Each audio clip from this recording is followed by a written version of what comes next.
রাজবাড়ীর মাঠে মাঠে এখন আখ থেকে গুড় তৈরির ধুম পড়েছে। গুড় চিনির চেয়ে মিষ্টি কম হলেও পুষ্টিগুণে এগিয়ে থাকায় চাহিদা বেশি। দিন দিন নানা সংকটে আখ চাষ কমতে শুরু করেছে। তবে কৃষি বিভাগ বলছে কৃষকদের লাভবান করতে দেয়া হচ্ছে বিভিন্ন ধরনের উচ্চ ফলনশীল বীজ। রাজবাড়ী থেকে মিঠুন গোস্বামীর পাঠানো তথ্য চিত্রে ডেস্ক রিপোর্ট।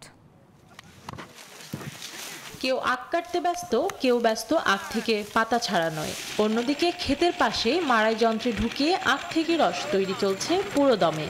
তারপর কাছে রাখা বড় কড়াইয়ে সেই রস জাল দেওয়া হচ্ছে, আর এভাবেই তৈরি হয় সুস্বাদু আখের গুড়।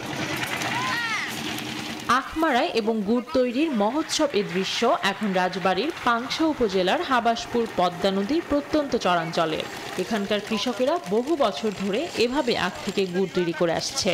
তবে কৃষকদের অভিযোগ, নানা সংকটে দিন দিন আখ চাষ কমে যাচ্ছে। এই বছর আমরা কুশুরি মার খেয়ে গেছি, অনেক মার খেয়ে গেছি। কৃষক এবার কুশুরি অনেক মার।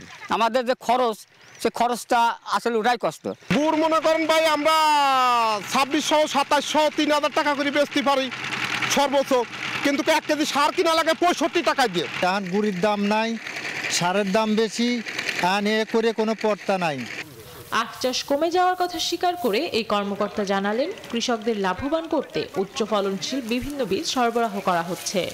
এই জায়গায় কৃষি সম্প্রসারণ অধিদপ্তর যে কাজটা করছে, যে আমাদের যে উচ্চ ফলনশীল যে জাতগুলো আছে, সেটা ধান, সবজি, ডাল, তেল, এগুলাতে কৃষকদেরকে উৎসাহিত করে তারা যেন অল্প জায়গাতে, অল্প জমিতে তারা বেশি ফসল উৎপাদন করতে পারে, এই জায়গাটাতে আমরা তাদেরকে উৎসাহিত করতেছি। চলতি মৌসুমে আগামী বছরের জন্য বেছন বা কাটি না রেখেই আখ মাড়াই করছে অনেক কৃষক। এতে করে আখ চাষ আগামীতে অর্ধেকে নেমে আসবে বলে ধারণা করছেন সংশ্লিষ্টরা। Desk report, news 24।